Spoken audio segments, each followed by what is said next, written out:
Okay, so I recently got into Call of Duty. I went through the Modern Warfare 3 campaign, the single player campaign.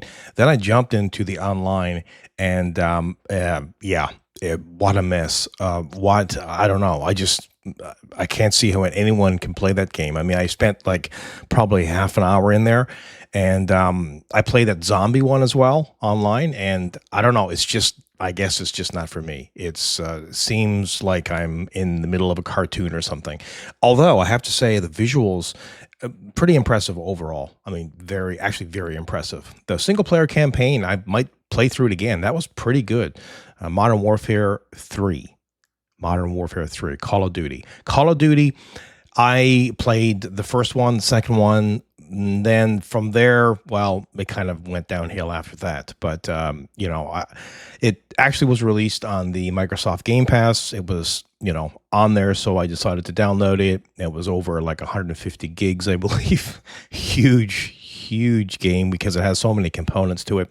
Anyway, that's it. This video is not about my experience and what I think of Call of Duty in its current state.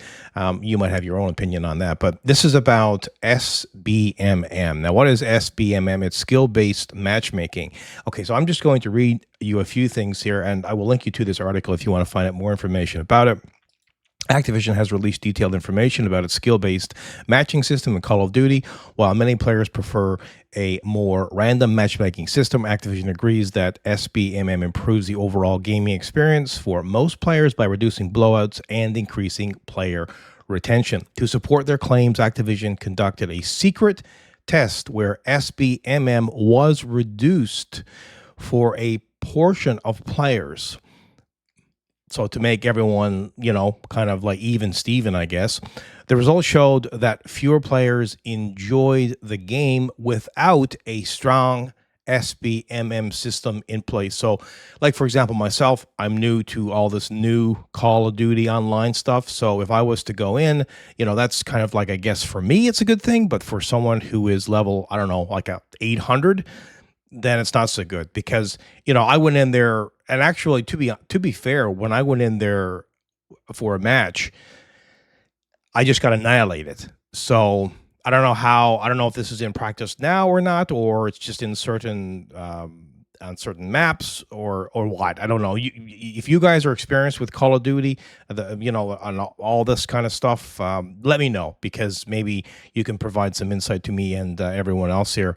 The results showed that fewer players enjoyed the game without a strong SBMM system in place. So just to reiterate that again. Kind of makes sense for players who are weak, right? Despite the data, the debate over SBMM continues. Yeah, no doubt, no question about that. And I imagine, like I said, that the hardcore players that've been in there, they want to go in and they want to just, annihilate everyone that's in there.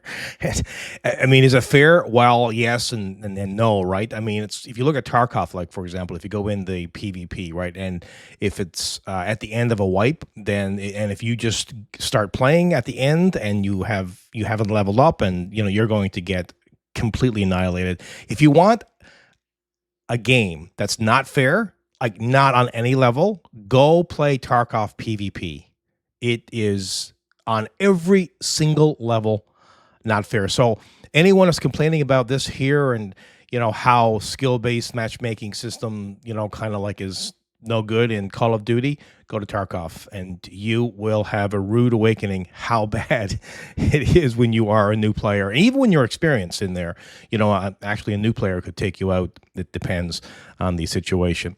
But yeah, so this is, it's the skill-based matchmaking system is good for casual, really casual experience overall. And there are a lot of casual gamers out there these days. People have jobs and have lives, and they just want to get into a game, have some fun for half an hour, or whatever. And they this I can see where this system would work for that. Like for example, going back to Tarkov, you need to have a ton of time. You need to spend at minimum around 500 to 1,000 hours in Tarkov to really, really, really understand the mechanics and the whole system and how it works and level up enough wipe after wipe after wipe to be really, really, really good at it. But that's kind of like my thoughts on the whole situation. Let me know what you think, and certainly I would love to hear from any kind of super experienced Call of Duty players.